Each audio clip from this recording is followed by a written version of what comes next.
Hey guys, thank you again for joining us for another exciting episode of Yomo. This is the Year of Magical Learning podcast. So today we're picking up another book, and I think this book is probably off the beaten path for Yeah, us. yeah, yes. I'm curious to see what Chris is thinking when he picked up this book. This is definitely an off the beaten path book. This is another one that I read with my wife. We were I told you we hit our groove with comedians. Mm-hmm. Comedian memoirs or Right, just right. whatever. So this is another comedian memoir by the author. Her name is Phoebe Robinson. She's a black woman, and this is what she looks like. And the book is called "You Can't Touch My Hair and Other Things I Still Have to Explain" by Phoebe Robinson. So it's about an essay collection about gender, race, and pop culture from comedy superstar, and Two Dope Queens podcaster Phoebe Robinson. So it's just basically about her riffing on being a black woman and in America, and things that she still has to explain to people. Like, no, you can't touch my hair. Like, and what it's like to.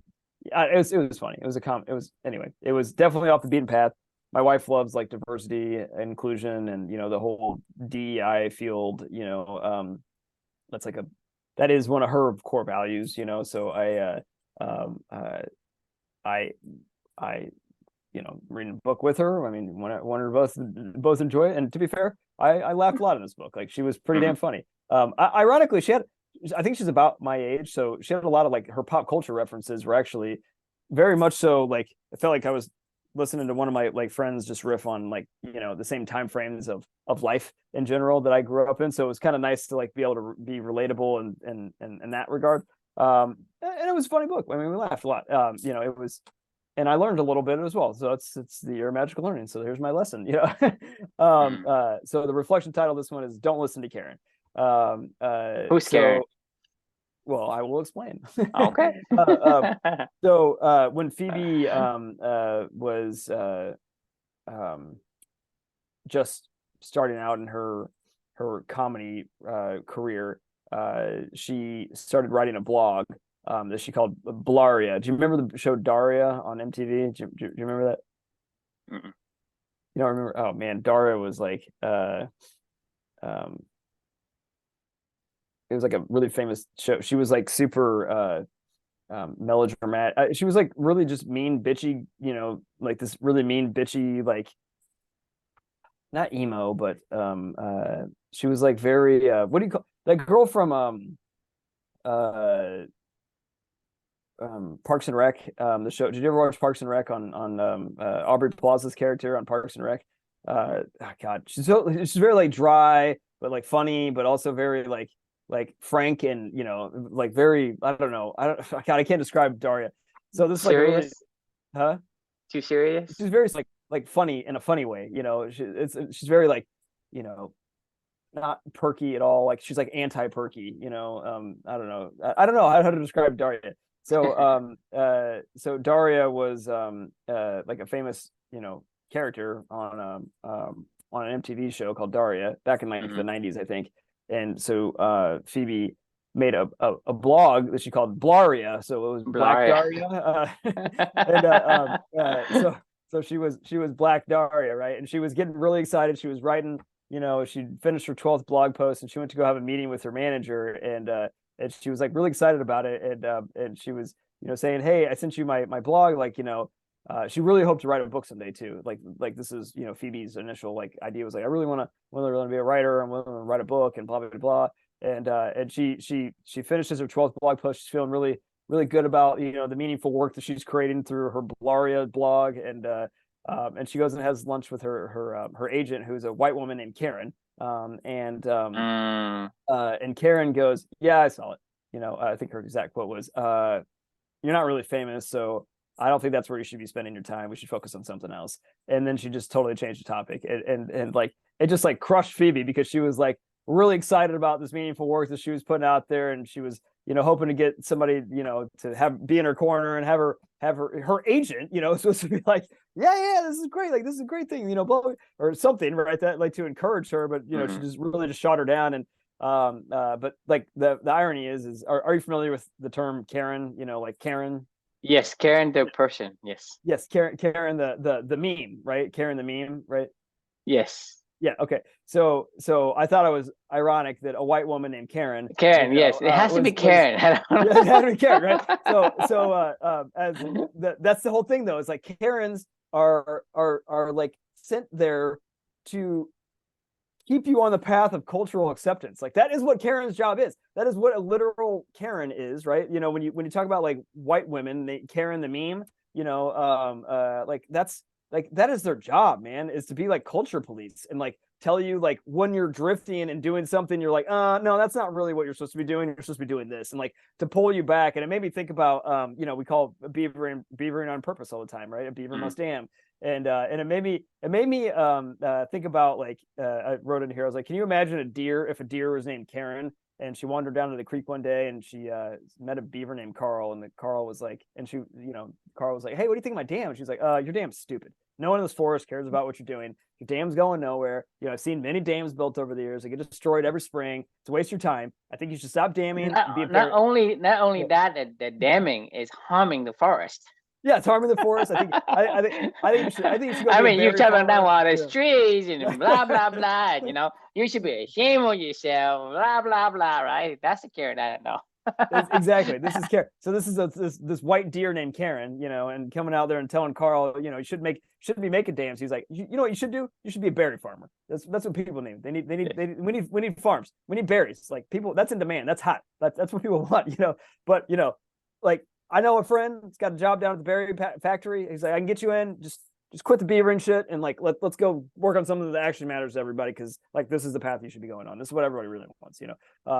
Anyway, it's just, it sounds ridiculous to even say that, because you're like, what are you talking about? Fucking a beaver must dam, right? Like let the goddamn beaver dam, right? So the point is of this reflection is Karens are destroyers of dams.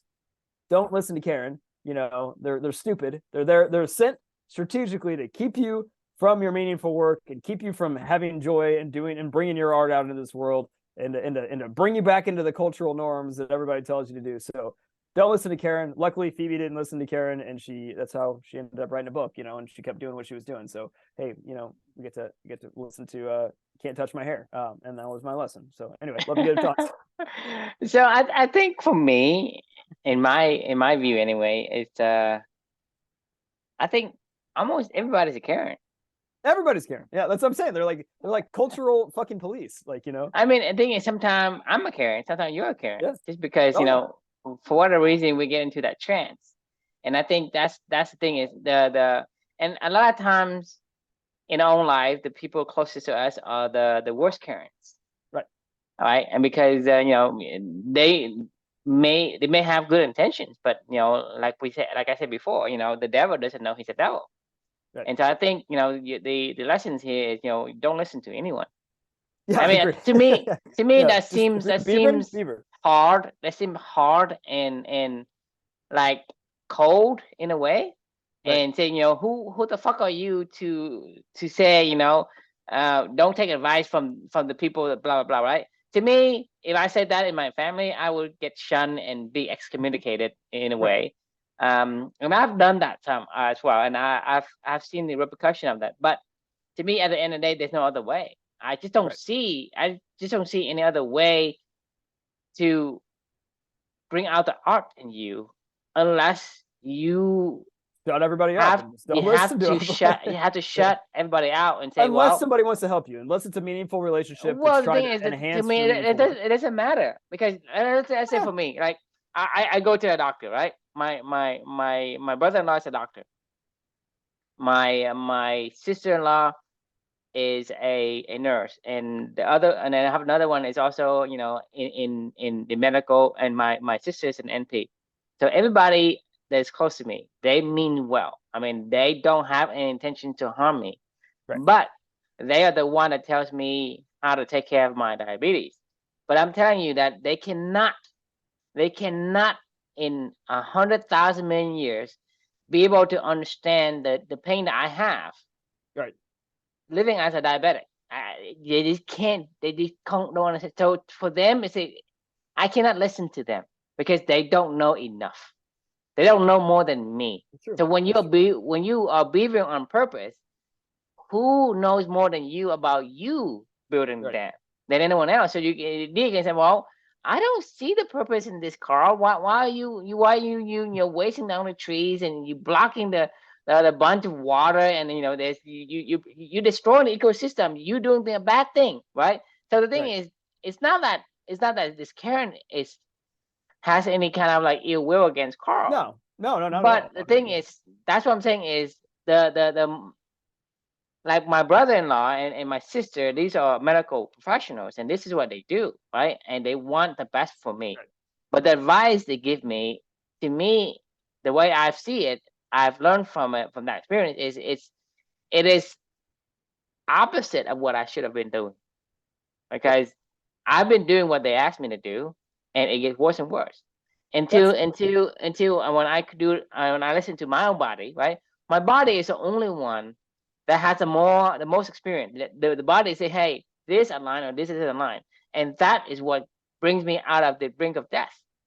Yep. And so to me, you think about it, you cannot listen to anyone if you want to bring out your art, because there's no other way. So Yep. so a lot of times people say, well, break cultural norms. You have to. If you want to go and do what you want to do, you have to break cultural norms, because that is the point of culture. It's to keep people in line with rules and regulations, and here's what you do and here's what you don't do. Here's what you believe, here's what you don't believe. Here's what all these things are. And I get it. We're trying to build a culture at Clubany, but at the same time, like, a part of our built-in DNA of our culture is we don't know anything, and curiosity, right? Like, so we don't know what this culture is and what we want it to be. So it should always be ever evolving, and it should have at its baseline built in what we're trying to do, like the ability to question and the ability to be curious and the ability to explore on your own, right? Because that is like to learn every single day. Like, we are building in a culture of anti-culture, kind of. Like that is. But the thing is, people don't understand, because you think about the profession, the madman, right? The madman, he has submitted like 10,000 words or whatever. Yeah. To me, that is a feat that no one can even look at it and possibly say, hey, that's something I can do. And to me, if somebody says that, right, if they have that mental image of saying, hey, this is impossible feat, then it would never be attempted, therefore it would never be done. But this guy have done it, therefore it's possible. It's just that if you continue to tell people, hey, it's not possible, then nothing will be possible, because you never even give it a chance. That's what I'm saying is, a lot of people, when they see something, they are looking from the outsider perspective, and they don't understand, okay, it's possible. Because you look at me and you, we are doing 313 episodes. Yeah, no, I was about to say, right? And so when you look at somebody, they would be like, "What are you fucking doing?" I mean, you look at the anyone outside of us and say, "Hey, you are doing this every single day. You're talking to this guy you never met, right? You don't know who he is. He could be, a fucking AI robot for all you know, and you spending all this time with him, at late night at 9:30 at night every single day." And you're talking to this guy for 2.5 years, and you're spending time and money and effort to do all these things, and you do that for 313 times already, every single day, right? Wild. And the thing is, who can do that? I mean, I don't know. Like, if we were listening to Karens, they would be like, "You're a fucking idiot." Like, like you guys, anybody would tell you we're fucking idiots. Right. I mean, have your wife complained to you yet? No, I don't. She's never complained. Well, because we built it in. She complained when we used to do this, like at the end of the day, like the work day for me, like from 5 to 6. Where as Luca got older, and he was more active at that time versus like napping and stuff like that. Like that was why we made that adjustment. Like we do it at the end of the day now versus doing it at the end of the workday. Like, and that's fine. Like I didn't. That was about the only time ever where she was like, I think I'd like you to not do it at that time. And I'm like, but okay, that's my point still is, people who are not in it cannot fathom the effort I can hardly that goes into this thing, right? Yeah. So I so mean, when you have that perspectives, it stops you on your tracks right there. right. You cannot move further. Therefore, you never have anything existed. Therefore, anyone who tells you, "Hey, don't do this, don't do that," it doesn't matter if, because most of them is going to be like, "Hey, it's your mom, it's your dad, your relative, your friends, whatever." It Right. said, these things here is not the right path for you. You need to stop doing it because it doesn't turn out to be anything. But Well, that's the thing, is no one has ever been able to predict what the future will hold.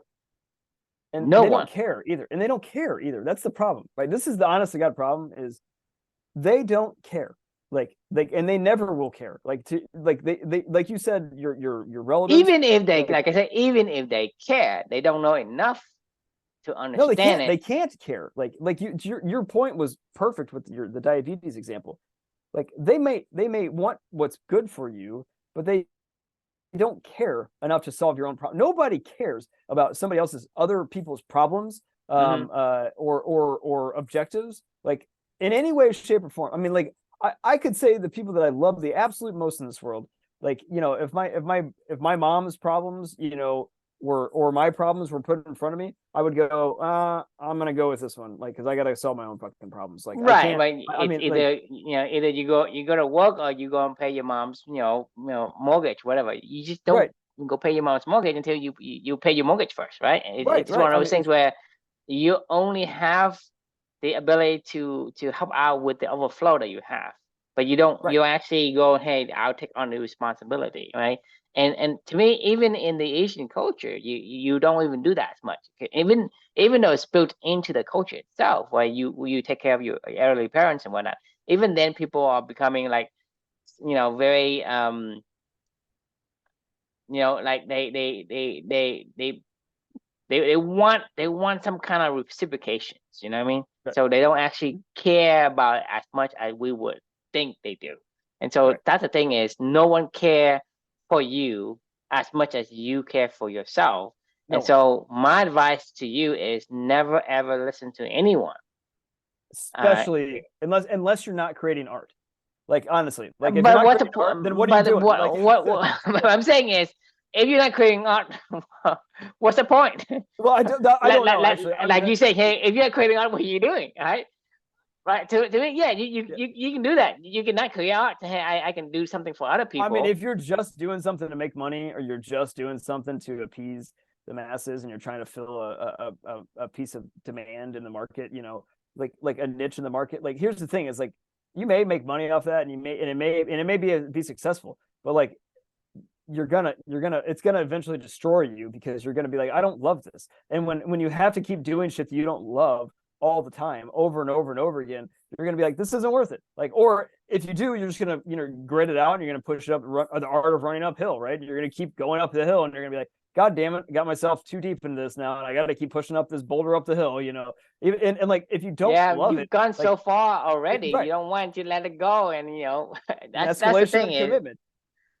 I mean, that's the thing is, people miss the point most of the Yeah, times. And if I'm not doing whatever I think it's a fitting for me in alignment with who I'm supposed to be, right, right? Then at the end of the day, you say, well, I regret spending time, quote unquote, wasting time doing this thing versus the thing I want to do.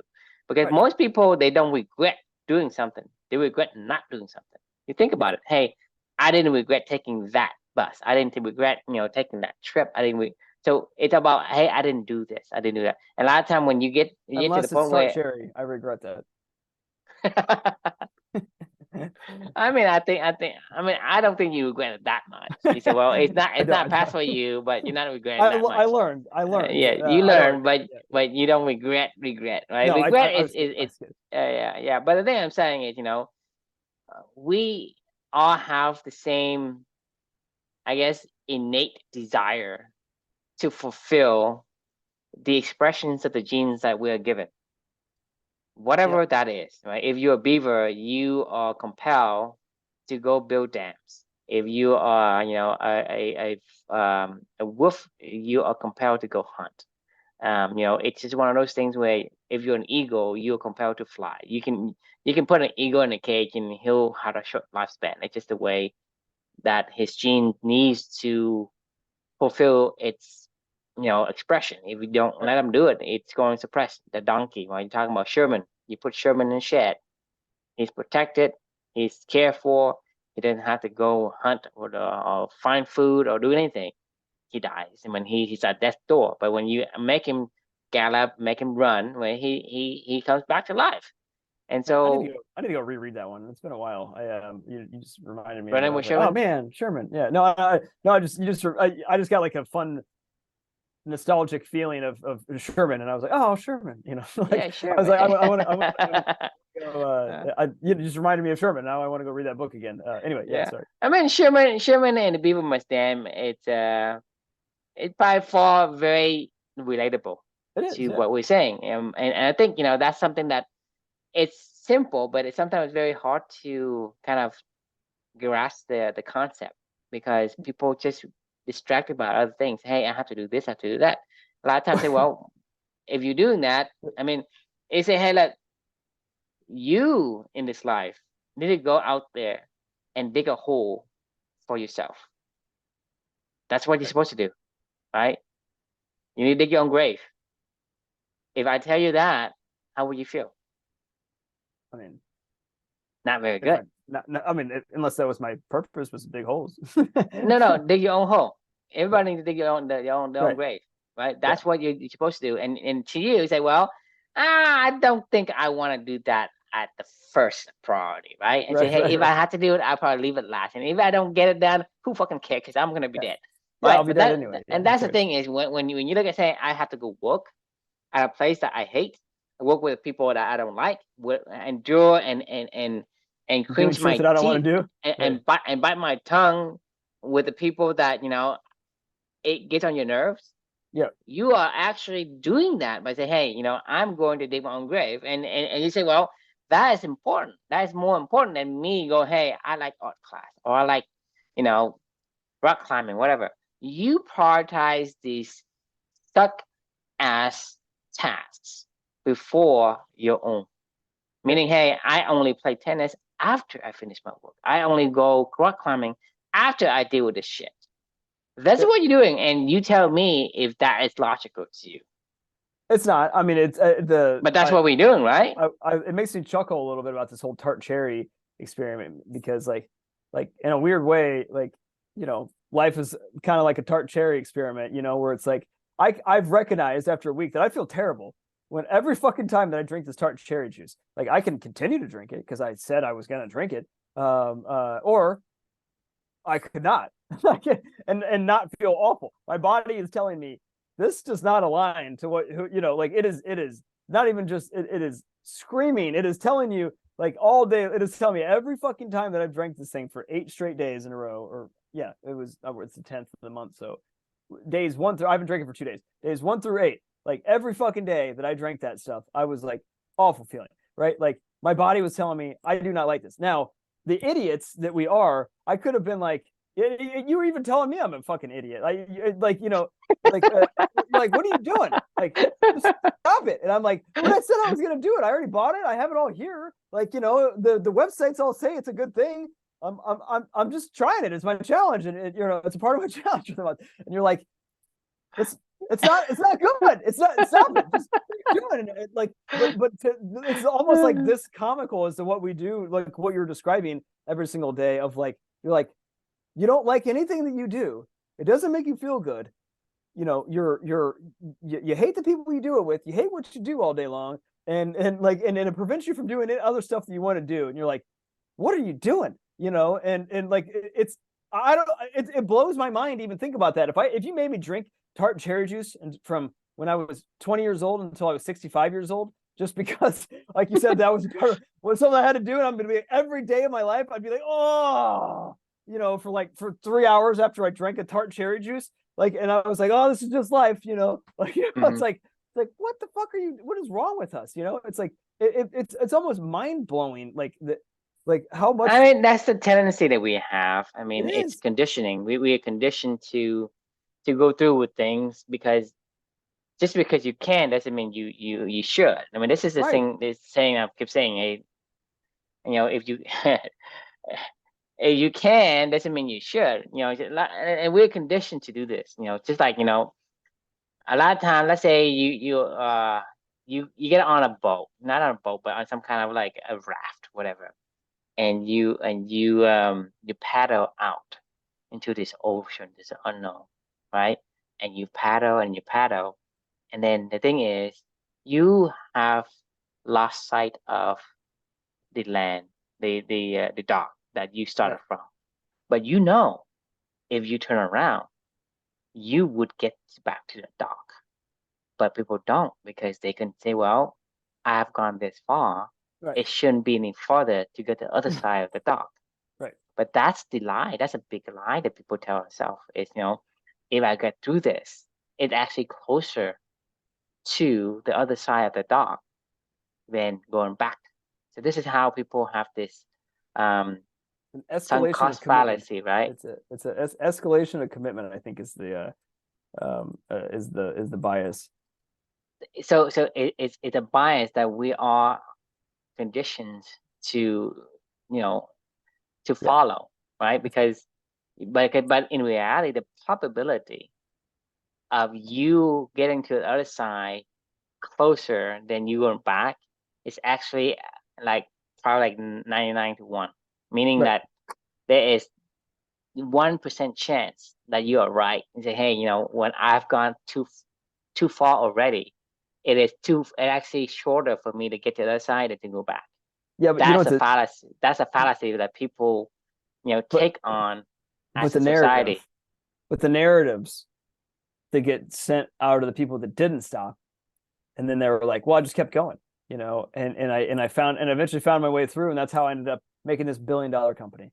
And you're right, like, because the thing, oh, that's how you get there. You just got to keep doing everything you don't want to do and take that risk of, when you're like, oh, we should have turned back. And this is a fallacy though, because it's the survivor bias or whatever. There are 1 billion people who has gone through this stage, right?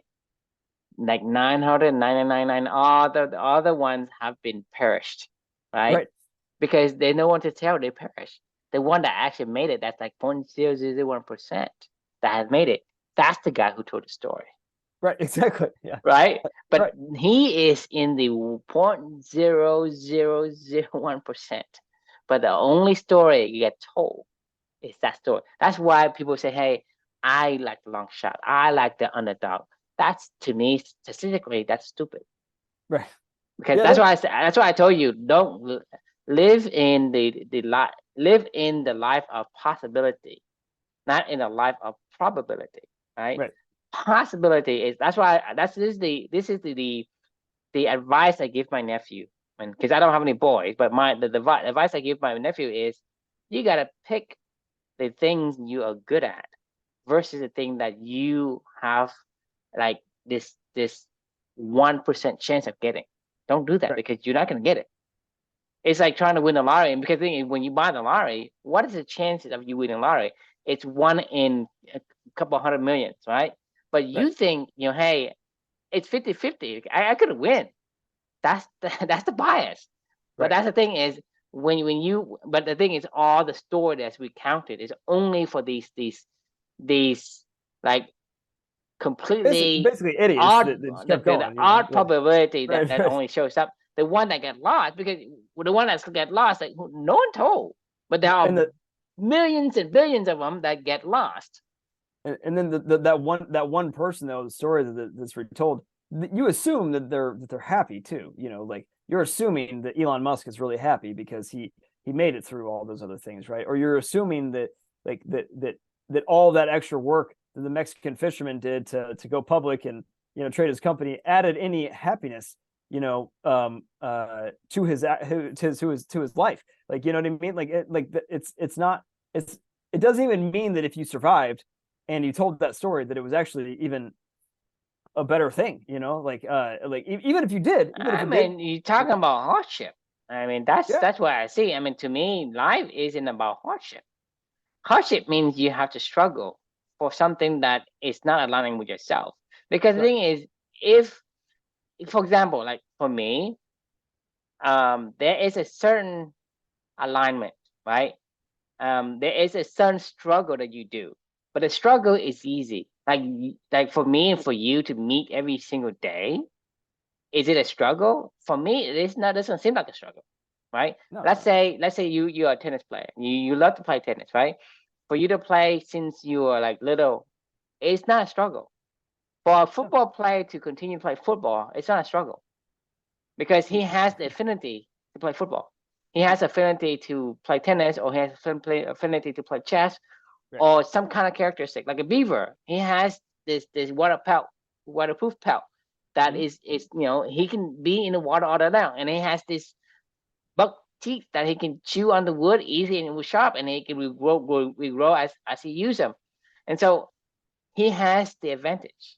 And so for that particular species, it's never a struggle. It's never a hardship, even though you think it's a hardship, even though there is a slight struggle, but the struggle is minimal. Your struggle and my struggle in terms of doing this Yomo is very minimal. I was going to say there is only one huge caveat to that.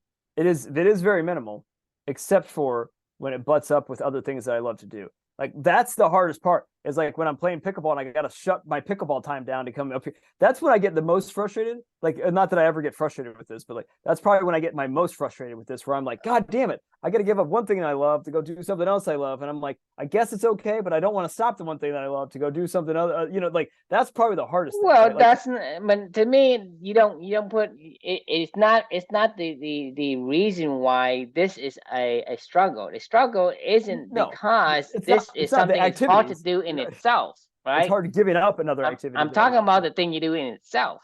Right. No, that's meaning, hey, I'm going out there and I'm hustling and I'm busting, and I'm let's say I'm a pro player. I'm I could be, hey, offensive tackle. I got a block, block, right? I mean, that's work, right? So the action in itself isn't a struggle. The action in getting on here isn't a struggle. It's just like, hey, you have many other things. This is a different strong kind of struggle. Your struggle is your inability to prioritize. It has nothing to do with the action itself. No, not at all. No, like the activity is not a struggle. Yeah. So anyone who tells you this underdog story, right, with all the hardship, right, is a tremendous failure, because you are self-inflicted misery, right? You enduring all the shit. And say, hey, I've been to Vietnam and I've been in this hellhole for past 25 years and blah blah blah, right? Well, it's no fun. Yeah. I don't know. I mean, it's not like eating cake every day. You say, hey, I'm eating 1,000 frog, right? I mean, okay, eating 1,000 frog. Now here's your reward, right? Okay, right. Is it worth it? No, not at all. Is it worth it? And that's what I'm saying is, people miss the point in saying is they only, elevate the thing that can be elevated, the thing that from the universal perspective they don't see, because anything that's lost cannot come back to you and tell you a story. Right. And so the survivorship bias creates this skew of perspectives. And everybody's going saying, hey, this is a story to tell. This is I mean, that is what keeps you under. Yep. If you look at yeah, go ahead. I mean, you look at a probability from the whole perspective itself. It is so like sad to see, the kind of probability and the chance that you get by picking that, right? So you're picking, like you say, hey, I'm picking this, let's say you have a horse race, right? You're picking this horse that like it can't even stand up, and you say, I'm picking that one, right? But for some reason you put your blinders on, and the only thing you see is this horse. You don't see the other horse. You see this horse only. So you're missing the whole picture. So the stories that you listen to, it's what keeps you down under the water in the first place. It's not an inspiration. Yeah, it's bad. It's actually a scam. It's I mean, like you could say that about our, you could say that about the stories that we tell on this whole entire podcast. I don't know that we tell a story. I think we tell like an individual story every single day that if you listen to it in totality, that it's an overarching story. But like I think the number one thing that I could say though to everything that we're talking about like right now about like a beaver must dam and you're like, when do you know you're a beaver must you're damming, like I mean that is an interesting question, right? Like I think my answer would be if the criteria should be, would you do it for free? Like if you would do it for free willingly, like then you're probably Not closer only to for free, would you like would you pay for it? would Right. you Yeah. pay for it if you don't right. have it? If you pay for it, it's like I say, if I for some reason there's no more water, Right. okay? There's no more water on Earth. Would I pay for it? Yes. Of course I would, because I need Yeah. it. You do pay for it. I mean, Well, I'm saying, okay, air. yeah. I need clean air, right? Would you pay for it? Yeah, you would pay for it. Yeah. Yeah. Yeah. I would So pay so for it. there's a thing is, there is value. Everything you have is values, is value Right. based, right? Value based means what? Means, hey, it is something useful to me. Right. So you go to the desert, right? A bottle of water costs you $1 million. You have $1 million, you give it for a bottle of Yeah. water. 1,000%. I mean, Karens don't care what's useful for you. They care what's useful for them, right? Like, and like that's the truth. Like Right. that's society. They care about, okay, what are you doing that adds value to my life right now? And that's the wrong lens paradigm to view all of this whole entire thing through.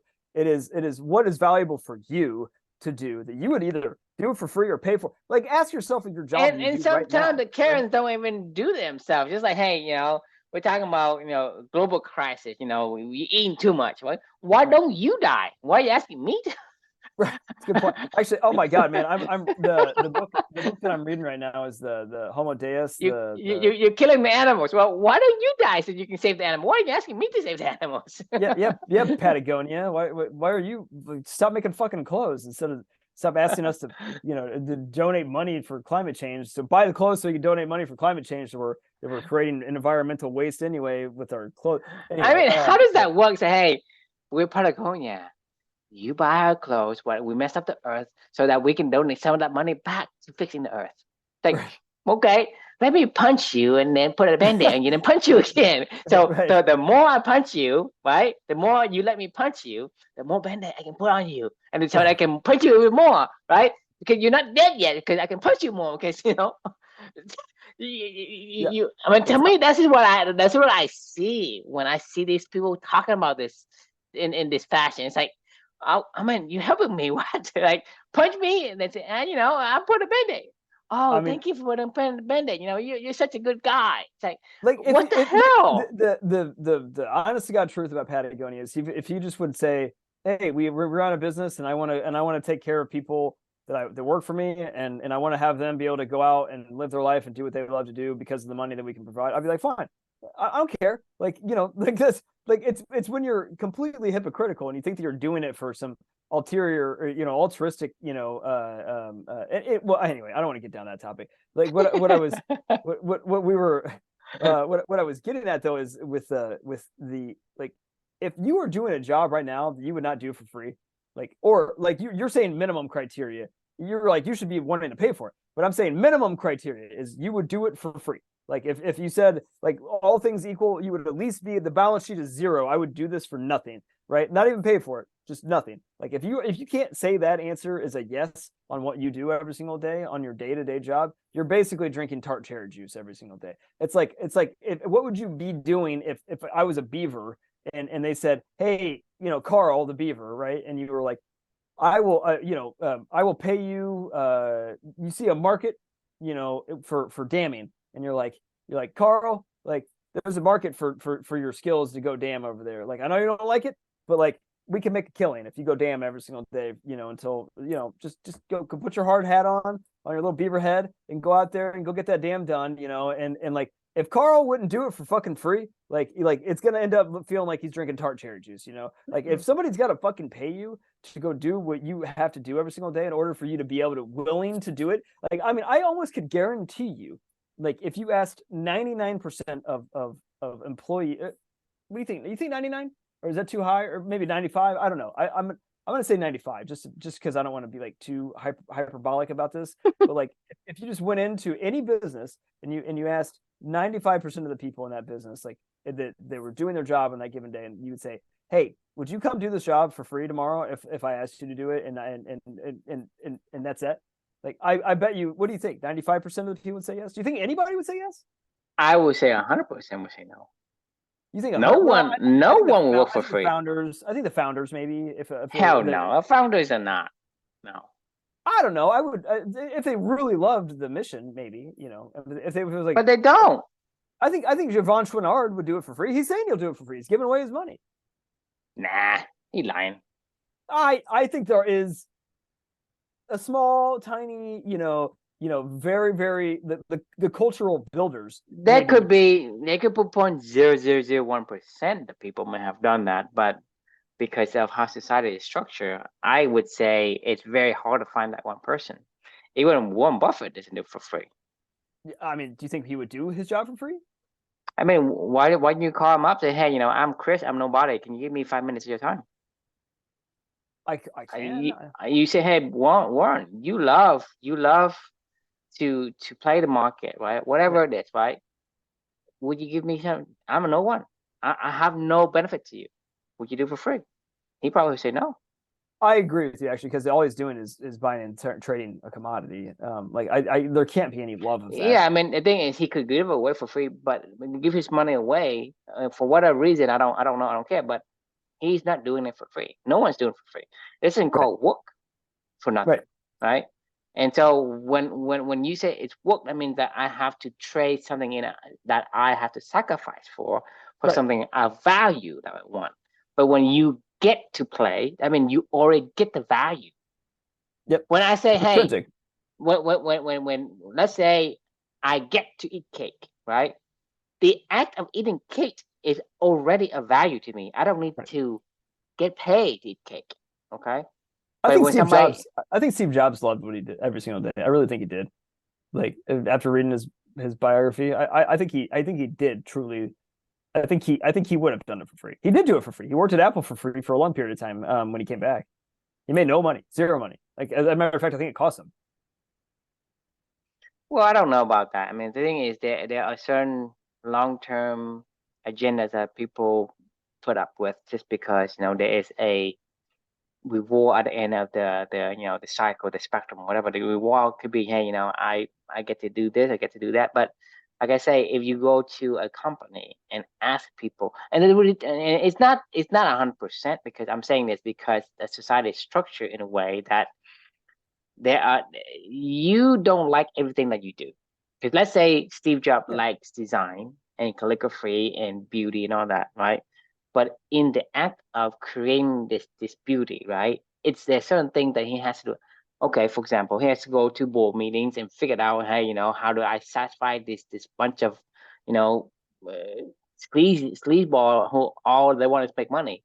I have to appeal to them. I have to appeal, at least not to be so. I have to at least not piss them off. Like, be an asshole to the. I mean, I still be an asshole, but not an asshole where they don't care about what I'm doing anymore. You know what I mean? So even in that situation, it's not 100%, because he still got to bite his tongue a little bit at some stage of the process of what he's doing. He's not completely free, so he won't do for free. I don't know that anybody can completely ever be to the point in time where everything. And that's my point, because you are in this life cycle, this we need each society where, in order for you to continue to build this beauty that you want, right? You cannot be isolated. No, you need help. I mean, we all need help. Right. And so that's what I'm saying is no one will do for free because of the way we structure society. Didn't I say that? Yeah. Right. Our society has been structured in that way. Even if Steve Jobs would say, hey, I don't care about the money, I just want to build beautiful things. Right. But the value, what I want is to build beautiful things, but people get in my way. Right. So I have to go and do other things that I don't want. Yeah. So that I get to do beautiful things.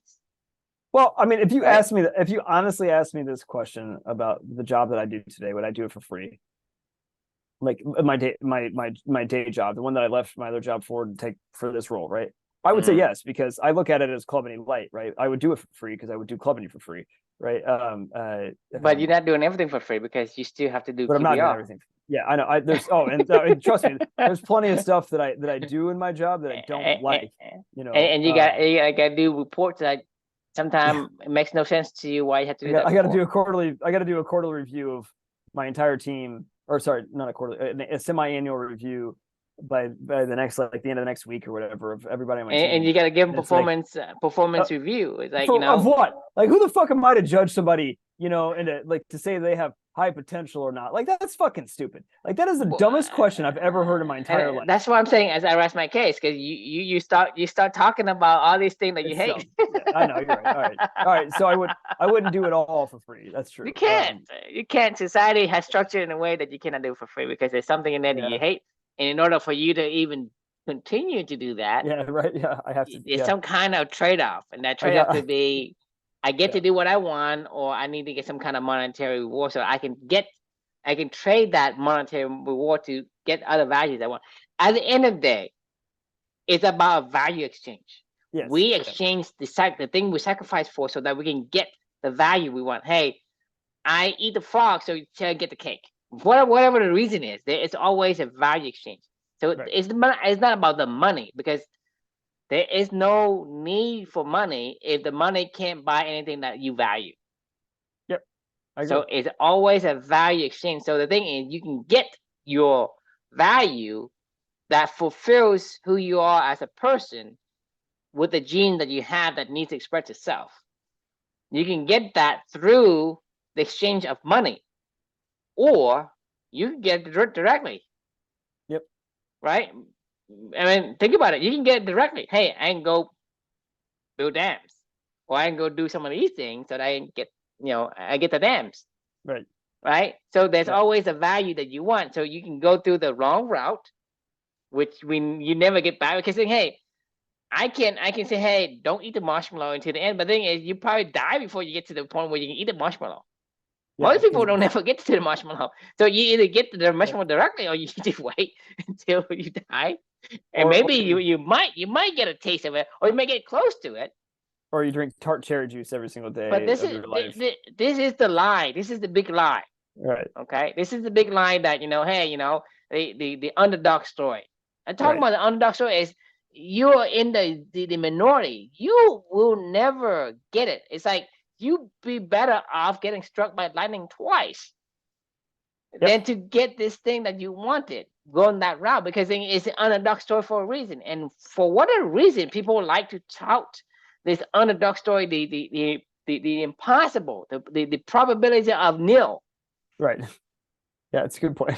I mean, yeah, we do love a good fucking story. I mean, I that mean, the is thing is, you think about me. Like, let's say I wanna be the fucking Michael Jordan, right? Like 10 billions other people, right. right? So Well, what's the it's probability of me inspirational. becoming? But that doesn't do me any good. The I only mean, thing it does is Spud preventing Webb, me. man. It's preventing me from doing my art, because I'm Yeah, chasing this dream that is impossible, right. and I don't even have the physical requirements to do it, Yeah, I mean, right? yeah. It doesn't make a lot of. It doesn't make And it definitely doesn't make it a lot of doesn't make sense. sense, but that's what people are like. This is the lie. This is the Right. lie that people tell. Well, so there's a difference between when I think I heard this one time when and this is kind of my final thought because I gotta go to bed, but the I think I've heard, you know, the the way that I would define this, and I like this idea of when it's something you absolutely love to do that you're not world class at, like you're just really good at, or you just find a lot of value out of it. That's a hobby, and that's fine. Like we all need hobbies, right? Like tennis is a hobby for me. I'm not Novak Djokovic, right? Like I mean, and I'm never going to be, and I don't have any miss, you know, numbers in my head that is possible, right? Because it's not. Like, and I know that it's not, and that's okay. Even if it was possible, like I wouldn't want to do that. Like I wouldn't want to. His life, I wouldn't want to have that be my life, right? And now the other stuff you are also the the holy grail is when you do something that you are aligned to do, that is something you love, and you are also world class at that. Like that is what you do for your career, right? Like that is what you make. That is what you then go make money off of, right? If you have to exchange that for value from I other mean, that's what stuff. I'm saying is, we have a natural tendency when we were born. If you let it alone, it will gravitate and drift towards that. Yeah. The only problem I see today is we've been distracted and we've been told by the currents not to go that right. Right.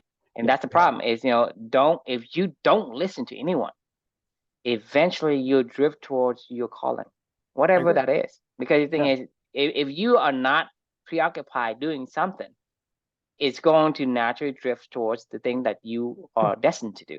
Man, I mean, the thing is, it's not hard. It's just that you have so many noise and fillers and blockers and boulders in front of you that people just it just covers you completely. It blankets you.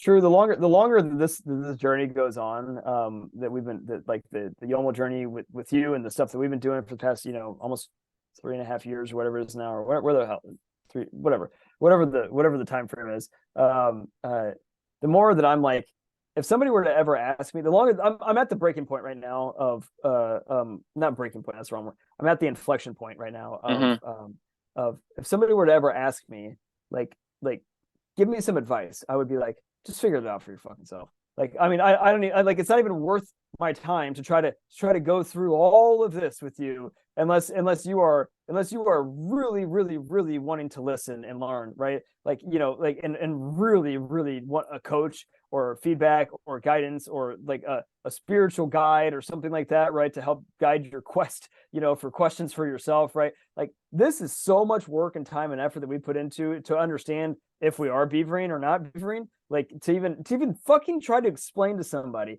every single thing that the amount of time that's gone into us doing this, like it's almost an impossibility for me to ever think I could teach this to somebody else because I can't. Like there's so much that goes into that. It's like, just go figure it out for your fucking self. Let me know when you have a question. You know what I mean? Like just come to me when you have a fucking question. Like, cause that's really what it's about. Cause don't ask me for advice. Right. Don't ask me for advice because I can't tell you. I can sum it down to 3 words. It'll say just focus on your values, or four words. Focus on your values, and they're be like, what does that mean? I know exactly what that means, but and beaver on purpose, whatever. It doesn't. We know what this stuff means, and it's like that's the tip of an iceberg when it's like this foundation that's forever long underneath it, and it's only grows and grows and grows, right? But like to think that we could ever like I'm really at that point in time now where you hit it on the right nose. If somebody doesn't have a question, right, and just ask for advice, right, you don't want advice. You don't want advice, and you don't want to change. So don't even bother, because the thing is, you just being uncaring, okay? Right. Yeah. Because anyone who wants something, right, they have a specific questions. But if you don't want it, then why even ask, right? That's what I'm saying. Anyone who's asking for advice, like, you don't really want advice. Yes, I agree. I mean, people that go to these conferences and seminars and whatever to get the answers and the advice and whatever, it's like that's fucking stupid. Darren Hardy keeps pitching every single goddamn day his stupid business masterclass to me after his Darren Hardy. And he's been doing this for like 2 months straight. It's starting to get on my nerves because I'm at this point in time, I'm like, look, if I wanted to ask you something, like, and I had a question, I would ask you the question. Like, I don't have a question for you right now. Like, that's not what I don't need you for this. Like, I don't need your, like, it's not that I don't want to learn. Like, I learn every single day. So don't try to pawn off to me, like, oh, hey, well, like you got to invest 10% of your earnings if you, the earnings you want to have in life in order for you to invest in yourself. I'm like, fuck that. Like I don't need to invest anything other than my time and my curiosity. Like if everybody invests in themselves every day. Right. Everybody exactly. invests every day. I mean, you invest yourself in your hobbies, you invest yourself in, exactly. Playing tennis, making soap, go fishing, whatever. You invest in yourself. When you're gonna invest, whatever that you want, right? And whenever you do that, it's not a question of give me some advice about fishing, give me advice about tennis, right? Right. You don't go to somebody like Andre Agassi and say, hey, give me some advice, Andre. Give me advice. What's your best advice on how to play tennis? And he would go, hit the ball over the net and more than and make sure that the other person doesn't hit it back, or like, you know, like because you don't really want to be a tennis player. That's why you ask. right. You're Because right. if you really want to be a tennis player, I bet you have a different question, a very specific questions. My question that I would say to Andre Agassi is, how did you hit your backhand so hard with so much spin, like and have such a like compact swing at the same time? Like, how did you do that? How did you hit it so hard all the time and keep it in and be consistent? It's always specific, because that's what you really want to learn, really want to find out, right. and explore Because that's what I saw in him that I don't. So, I don't know you don't ask a blanket question like, give me some advice. Like I say, anyone who asks you that don't really want advice. I agree. Or maybe they do, but they don't care. They don't really care, because they would ask their own questions. Don't want advice because they don't want to know. Like I say, they don't care.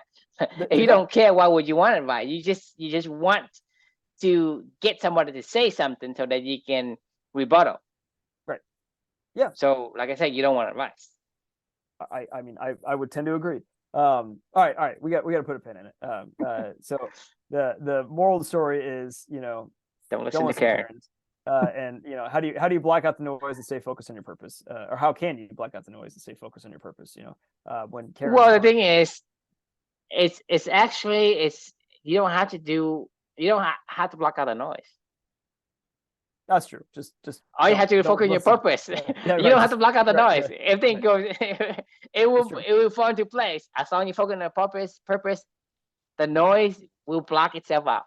That's true. Just say fuck you. I don't care. Like, thanks for the advice, Karen. Peace. Like, I don't want it. Like, you know, I'll go piss on your advice after you leave. You know. All right. Why? You can piss on right there.